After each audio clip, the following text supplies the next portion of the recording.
welcome to the 1, 2, 3 Platinum Pinfall. It is January 16th. It is Sunday. My hair's a little cuckoo. My hair's been a little cuckoo lately. And speaking of a little cuckoo, there's my kid. I like the Wizard of Oz. Bringing it. All right, 3, 1, 2, 3 quick stories about wrestling. First of all, now let's cover my face with it. Oh, everything's okay. What is this? This is a screenshot I took from the stream of the Zicky Dice show, and guess what? I was wrong. That show went incredibly well. You're talking about more than 300 in there. You're talking about a gate, a number of at least $10,000. Because, again, everybody with those VIP bracelets was paying top dollar to be there. A great show.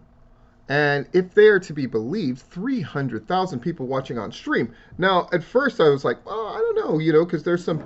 But my kids quickly corrected me, especially Leo, saying, don't let the top streamers throw those numbers off in your head. If you're getting more than 1,000 or 10,000, you're doing really well. So 300,000, according to my kid, is incredibly good. So kudos to them. I'm glad the weather held out for you. And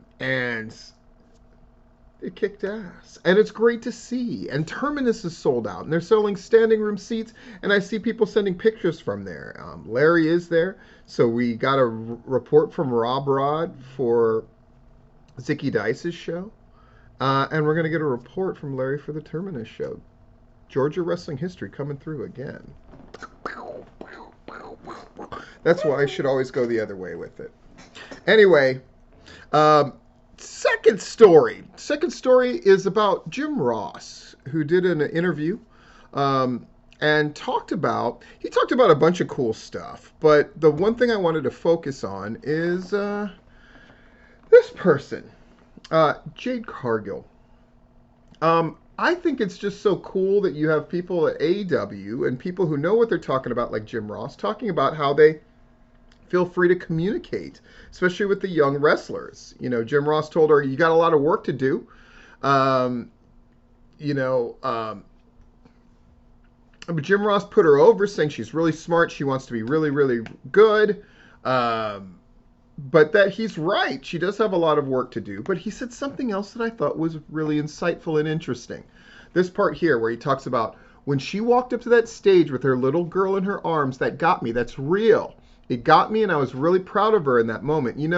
Being a single mom, even though her ex was there, it was cool that he, meaning the ex, supported the mom and the little girl, even though they're not together any longer. So yeah, that was a moment for me that kind of defined Jade and started separating her from the pack. Having a child made her a little more real. I thought that was cool. I thought just Jim Ross in general, the thought of a guy who's been around forever and a day like Jim Ross going up to Jade Cargill and them talking shop and him recognizing what was great about her and potentially super great.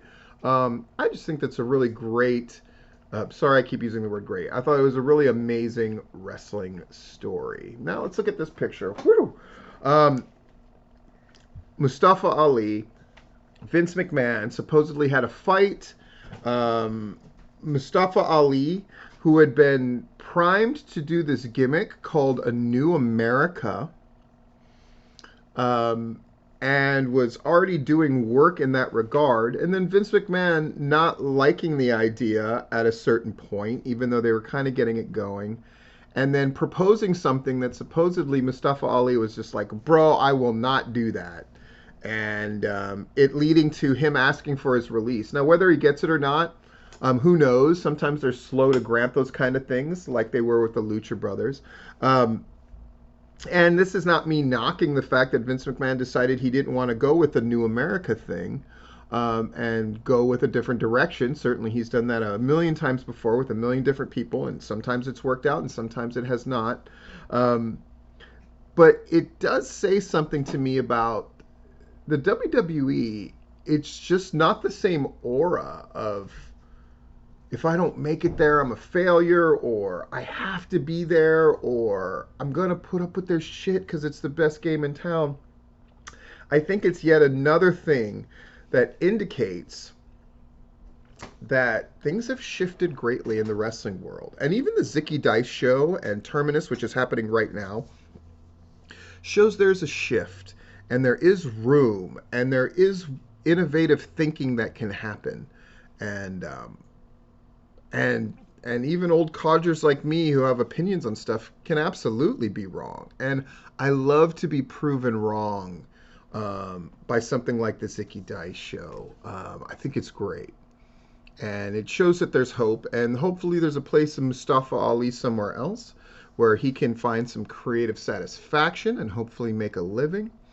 As for that new America gimmick, I was intrigued by it. And then Mustafa Ali himself released how we're going to close the show today, with obviously a promo geared in this new America direction. So all you can do is judge for yourself. Do you think this is good? Do you think it had potential? What does it say about Mustafa Ali as a performer? I saw the things he got saddled with. You know, he was gone for a really long time, out of sight, out of mind. That's not good. And then he was made in charge of Retribution, which was just a horrible gimmick that was unsavable. And, you know, it is what it is. Again, not passing judgment as much as letting you judge for yourself. If you haven't seen the David Ali, or even if you have and you want to check it out again, let me know. What do you think of the new America? New America. Sounds like America discovered another land, and then taxed it, and then it rebelled, and then it named a city that despite it. Like New Britain. Oh no. That's what we call a run-in. This has been the 1, 2, 3 Platinum Pinfall. Let's talk to you later.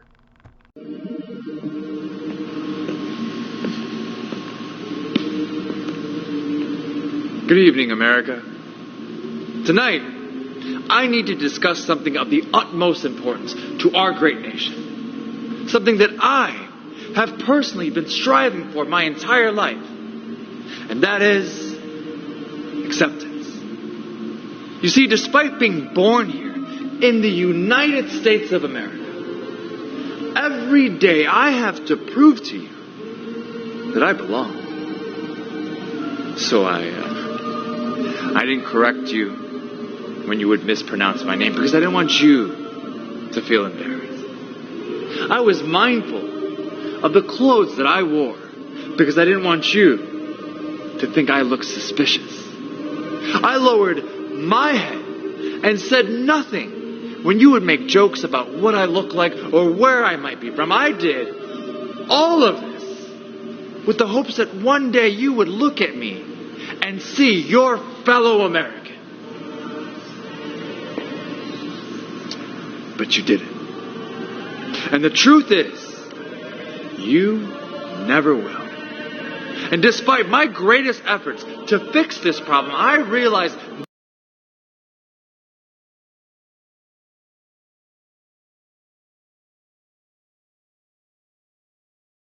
this is a problem that I cannot fix.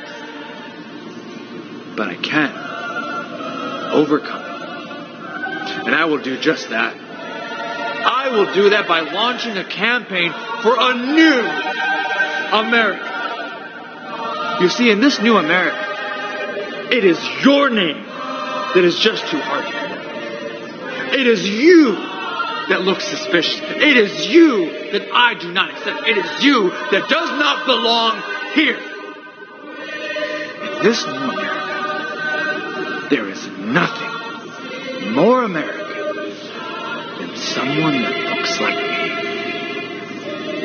So to anyone out there that feels like a stranger in their own home, I want you to reach out.